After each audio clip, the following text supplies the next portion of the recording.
Hello नमस्कार जय हिंद दोस्तों। तो एक बार फिर से आप सभी का आपके ही इस यूट्यूब चैनल विक्रम पाठशाला पर मैं विक्रम स्वागत करता हूं।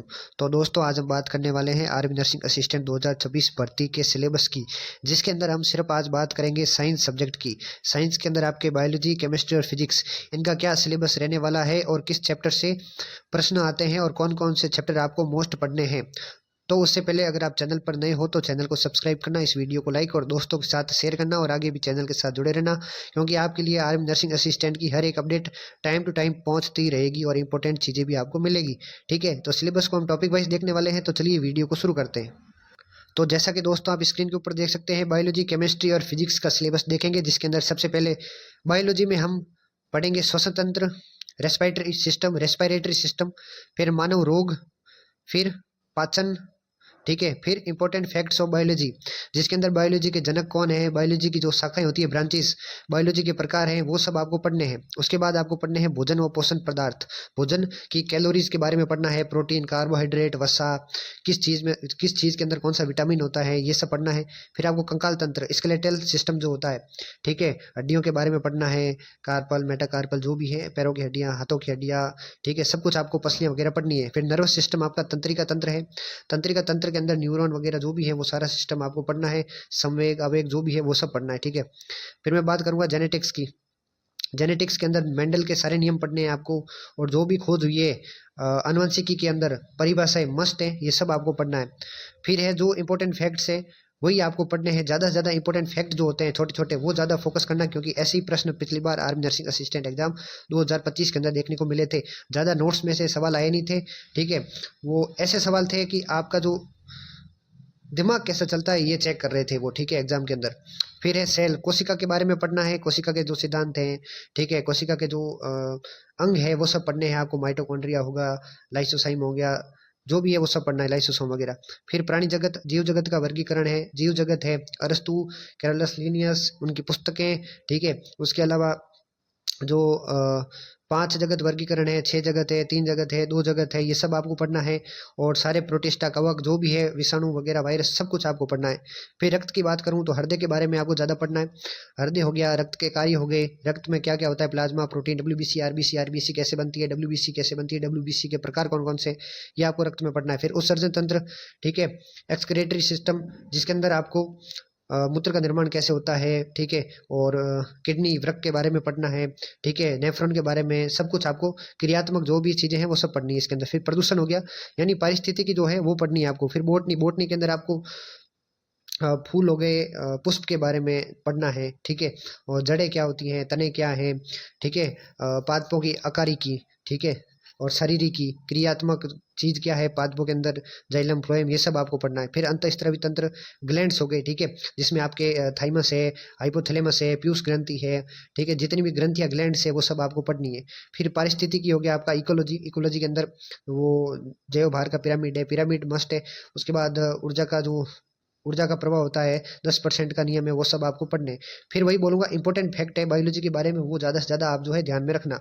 ठीक है, उसके बाद में बात करूँ, ये तो आपके बायोलॉजी का था सिलेबस। अब मैं बात करूं केमिस्ट्री की, तो केमिस्ट्री के अंदर भौतिक एवं रासायनिक परिवर्तन, भौतिक के अंदर जो भी विधियां, जो भी मतलब उद्रोपातन है, गलन है, जमना है, संघनन है, निक्षेपण है, जो भी है, ये सारी चीजें आपको पढ़नी है। भौतिक एवं रासायनिक परिवर्तन हो गया, धातु हो गया, गैसें हो गई, और आपके जो मैन मेड सब्सटेंसेज है, जो भी मिश्रित धातु हो गई, ये सब मैन मेड के अंदर आ गई, कृत्रिम धातुएं।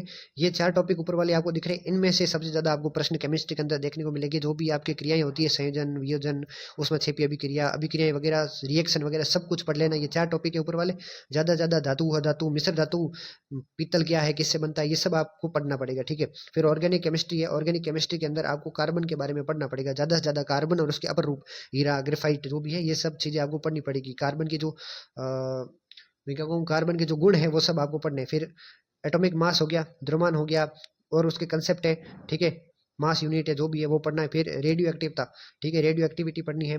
फिर सॉल्यूशन विलियन हो गया, वो जो भी सूत्र है, मोलरता के, मोललता के, मोलरिटी, जो भी है वो सब सॉल्यूशन के अंदर पढ़ना है। फिर जो इंपॉर्टेंट फैक्ट्स हैं अलग अलग तरह के केमिस्ट्री के, जो किसी को भी पता नहीं है, ऐसे फैक्ट्स आपको पढ़ने हैं। ठीक है, एसिड बेस सॉल्ट, अम्ल क्षार लवण। ठीक है, अम्ल क्षार लवण के बारे में आपको बेसिक से बेसिक पढ़ना है। ठीक है, बेसिक कैसे पढ़ना है कि अम्ल क्या करता है, नीले से लाल करता है, लाल को नीला करता है, क्या करता है, ये आपको पढ़ना है। ठीक है, और फिर अधातु तो मैंने आपको बता दिया अधातु के बारे में। फिर अपचयन ऑक्सीकरण है, रेडॉक्स अभिक्रिया, ये सब आपको पढ़नी है। ये जो मैंने टॉपिक बताया ये सबसे ज़्यादा इंपॉर्टेंट है और यहीं से आपको प्रश्न देखने को मिलेंगे। और उसके बाद परमाणु के बारे में हो गया, तत्व क्या होता है, फिर यौगिक क्या होता है, ये सब आप पढ़ लेना। ठीक है, फिर मैं बात करूं फिजिक्स की, तो फिजिक्स है, तो फिजिक्स के अंदर आपके 5 प्रश्न आते हैं और केमिस्ट्री और बायोलॉजी के अंदर 15-15 प्रश्न आते हैं। तो 15-15 30 और 5 35 प्रश्न आपके साइंस में से आएंगे। ठीक है, इसलिए मैंने सिलेबस के ऊपर फोकस किया है साइंस के, और जीके और मैथ का सिलेबस मैं आपको बाद में बताऊंगा। फिजिक्स के अंदर आपके चुंबक है, चुंबकीय प्रेरण है, फ्लेमिंग का नियम है।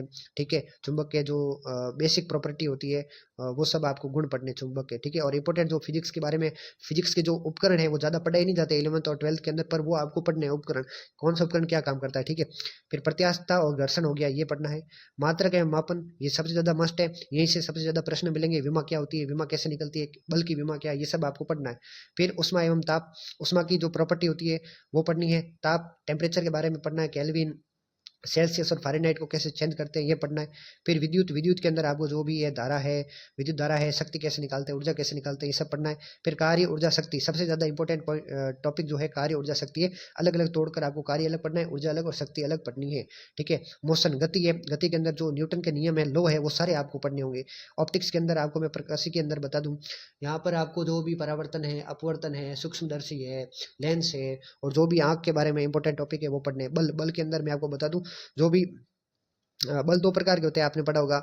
एक तो मतलब जो ज़्यादा पकड़ मजबूत रखते हैं वो बल, और एक कमजोर बल होते हैं, क्षीण बल। ठीक है, तो 2 प्रकार के बल होते हैं, कौन-कौन से उसमें आते हैं, गुरुत्वाकर्षण है, ये सब जो बल है ये आपको पढ़ने हैं। और उसके अंदर बलों का जो चतुर्भुज का नियम है वो आपको पढ़ना है। ठीक है, और बल की जो भी एसआई मात्रक है, सीजीएस मात्रक है, ये तो सबसे ज़्यादा इंपॉर्टेंट है, और विमा ये पढ़नी है। उपकरण मैंने आपको बता दिए हैं। ठीक है, उपकरण में बहुत सारे उपकरण हैं, वो क्या काम करते हैं। ठीक है, स्पेग्मो मैग्नोमीटर क्या काम करता है, ऐसे जो उपकरण है वो आपको पढ़ने होंगे। ठीक है, तरंग एवं ध्वनि, ध्वनि की जो बेसिक प्रॉपर्टी होती है वो पढ़ना है। ध्वनि क्या है, कैसी तरंग है, ध्वनि कहाँ संचरित होती है, कहाँ संचरित नहीं हो सकती है, ये सब आपको पढ़ना है। फिर गुरुत्वाकर्षण का नियम जो है वो सबसे ज़्यादा इंपॉर्टेंट है, कहाँ पर गुरुत्वाकर्षण का बल ज़्यादा होता है, कहाँ पर कम होता है, कहाँ पर जीरो होता है। ठीक है, और किस तरफ ज़्यादा लगता है, ऊपर ज़्यादा लगता है, नीचे ज़्यादा लगता है, पृथ्वी की तरफ, ये सब आपको गुरुत्वाकर्षण पढ़ना है। फिर नाभिक और परमाणु, नाभिक और परमाणु वाले जो 2 टॉपिक है, ये आप अगर फिजिक्स के अंदर पढ़ लेते हो तो केमिस्ट्री के अंदर मत पढ़ना, क्योंकि वहां पर काम आ जाएंगे। अगर केमिस्ट्री के अंदर पढ़ लेते हो तो फिजिक्स में मत पढ़ना, फिजिक्स में काम आ जाएंगे। ठीक है, तो ये इंपॉर्टेंट टॉपिक्स थे। कुछ छूट गया हो टॉपिक तो पूछ लेना कमेंट में, मैं बता दूंगा, हाथों रिप्लाई दे दूंगा। और कुछ भी डाउट हो कमेंट कर देना, हाथों रिप्लाई मिल जाएगा। ठीक है, जीके और मैथ का जो सिलेबस है वो अगली वीडियो के अंदर आएगा, क्योंकि वीडियो लंबा हो जाएगा। वीडियो देखने के लिए बहुत बहुत धन्यवाद। चैनल को सब्सक्राइब, वीडियो को लाइक करें।